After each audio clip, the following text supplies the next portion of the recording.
I am here today to talk about a book that has come out today, and I'm very excited about. And this is Dark Corners, which is the second book in the Rachel Krall series by Megan Goldin. So technically the sequel to The Night Swim, although they both could read as standalones. Their only similarity is the same character. So, and I don't, there's nothing in here that you would need to know in order to read, from The Night Swim. And then you could read them in whatever order you wanted. There's like a couple references, but nothing that's going to spoil the other book for you. Anyway, so I want to talk about this. The thing with Dark Corners, I loved this. I gave it 5 stars, but and I love The Night Swim. It was one of my favorite books of the year. So if you liked The Night Swim, I think you probably will like Dark Corners, but it kind of depends on what you liked about it. This book is very different, and I'm going to read the summary. Just you can kind of tell it's a little more, I don't want to say, I guess instantaneous. Things are happening. She's in the middle of an investigation versus kind of looking at a cold case from years ago and also following the court case. They don't know who the killer is. We know pretty early, but they don't. So she's in the middle of this kind of FBI investigation. So the summary is Rachel Krall, the true crime podcaster star of Megan Goldin's acclaimed The Night Swim, returns to search for a popular influencer who disappears after visiting a suspected serial killer. Terrence Bailey is about to be released from prison for breaking and entering, though investigators have long suspected him in the murders of 6 women. As his release date approaches, Bailey gets a surprise visit from Madison Logan, a hot young influencer with a huge social media following. Hours later, Madison disappears, and police suspect she's been kidnapped or worse. Is Madison's disappearance connected to her visit to Bailey, and why was she visiting him in the first place? When they hit a wall in the investigation, the FBI reluctantly asks for Rachel Krall's help in finding the missing influencer. Madison seems to only exist on social media. She has no family, no friends, and other than in her posts, most people have never seen her. Who is she really? Using a fake Instagram account, Rachel goes undercover to BuzzCon, the popular influencer conference, where she discovers a world of fierce rivalry that may have turned lethal.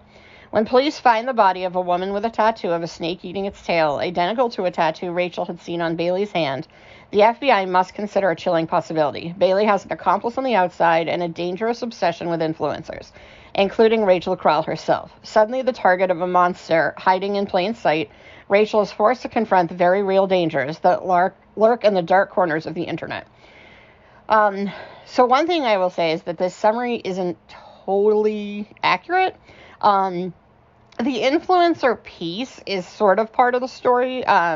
Madison is, but going to BuzzCon, I think I was halfway through the book before she actually shows up at BuzzCon. So it's very minor. It's only a part of the story. So if you're looking for something that's a satire of influencers or anything like that, it's a storyline, but it's not a key part of the story.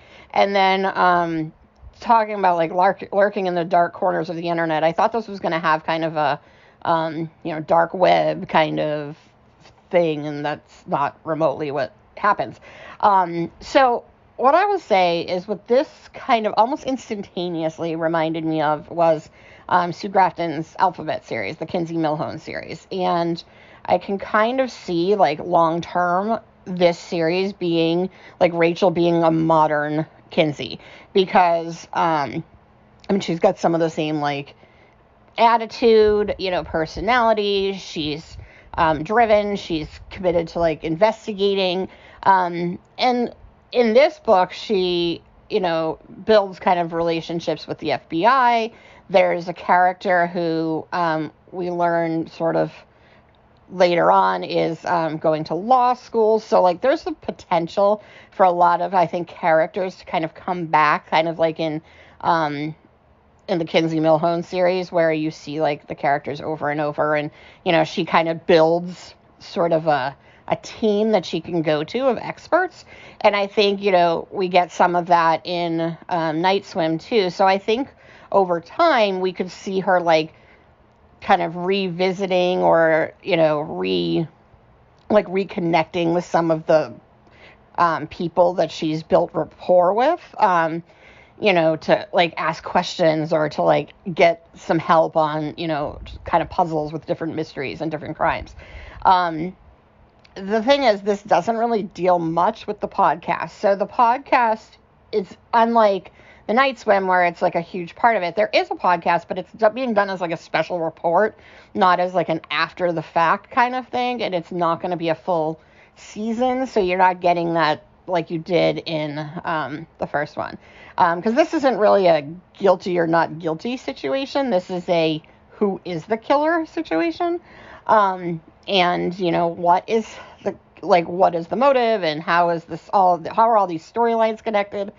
There are many storylines here, but they are all connected and they all have like an interesting connection and parts, like you get the perspective of the killer.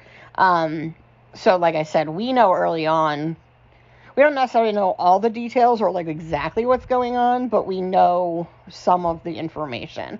And the person doing the killing, he's just like very creepy and chilling and like the way it's described. And that kind of gave me a little bit of like, reminded me of Silence of the Lambs, where it was just unnerving and creepy, like the parts that, you would get of, Buffalo Bill. And I mean, Terrence Bailey is not Hannibal Lecter, it's nothing like that. So she's not like talking with this guy to find a criminal. They're trying to find the connection between this prisoner and what's happening with these murders that essentially happened while he was out, but also while he was imprisoned. So, yeah, I know I'm kind of like all over the place, but I really, really enjoyed this. And I think if you're like I said, if you're a Sue Grafton fan, I think this has so much potential. And I've been really like missing, obviously, the Kinsey Milhone series. It's done. Sue Grafton unfortunately passed away, so there's not going to be a Z. It was pretty much done anyway because obviously it got to Y. But I really enjoyed those, and part of what I enjoyed about them is that, even the ones that I didn't like as much, because obviously they were different stories and different crimes, I always thought Kinsey was kind of fun.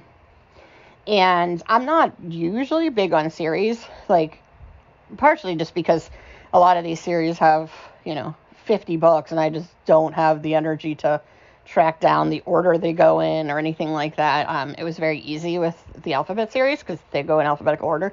But I really did, like, for a long time I had read the Kinsey Milhone and also the Case Scarpetta, and I sort of lost interest in the Case Scarpetta. I read some of the Alex Cross. I like those books. It's just eventually I just kind of was like, all right, there's just too many. But I always went back to Sue Grafton. And so I think this has like that potential. And so if like, obviously Kinsey never got out of the 80s. And so it's kind of is like a modern feel. One of the things I'll also say, and this kind of frustrates me, and I talked about this a little bit recently about unlikable characters and how often unlikable characters just means women. I was reading several reviews saying Rachel's super unlikable in this book, and I can't figure out why. And then, the more I was like digging into like why people find her unlikable, it's just because she's just not putting up with like a lot of crap or nonsense. And she, she's not like, oh, I'm so excited to get to talk to the FBI. She doesn't trust them. She isn't going to play games with them. And like, she's kind of annoyed that they sort of don't give her all the information, when she gets started on this case, and she gets kind of irritated. And I don't think she's unlikable or even rude. I just think she's just not docile.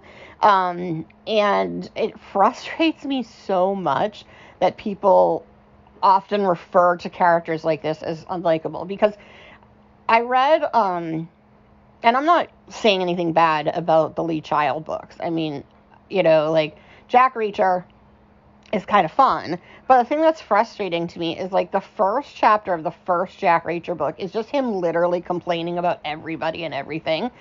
And that guy has like 9 million books out. So everyone loves Jack Reacher. He's got a TV show. He's, and then there's all the like equivalents of like the Jack Reacher. I mean, there's obviously the Alex Cross is a man. He can be kind of rude if he wants to be. But like having that kind of gruff, snarky detective or investigator or cop, like no one has ever cared when the man is just rude or gruff or difficult. But for some reason, every time a woman is just like, no, I'm not going to put up with your nonsense, she's unlikable. And so that really frustrates me because like I really would love more books with like female detectives. And I mean, obviously Rachel's a journalist, but she's an investigator, and I'd love more of this. And it's super frustrating because it's not great for female authors or even male authors, writing female characters. It's not great when there's this constant sort of like, oh, she's unlikable characters, unlikable women. And, I feel like that over time kind of wears on people. And, that's why we don't have a million Jacqueline Reacher books, I guess. We're only getting, because people can tolerate it with a man, they just don't like it with women, and so that frustrates me a lot. So I think if you like investigative stories, you like murder mysteries, serial killers, I mean, there's just nothing not to like here. It's really fun. There is a romance, and I am usually not a fan of that. It's just a small part of the story, and like I said, it kind of just brought back memories of the Kinsey Millhone story, because she had a couple boyfriends throughout the story, and I thought, they worked because they weren't like a major part of the story, but they just kind of gave her some like outside the investigation story arc. But yeah, so I hope you're going to check this out. I really loved it. I loved The Night Swim. I'm excited. I've read 3 of Megan Goldin's books now, so I'm excited to read more of them. I think Stay Awake is the next one I haven't read, so I'm going to try to read that relatively soon. But this was great. I just really, really enjoyed it. It's out now. It was also a Book of the Month selection, so some people have probably already read it. But yeah, if you haven't read it, and even if you haven't read The Night Swim, if this interests you, this concept, check it out, and then you can always go back and read The Night Swim. So the book is Dark Corners. It's out today. Go read it. It's awesome. I loved it. And I really, really hope there's going to be more Rachel Krall books. All right. Bye.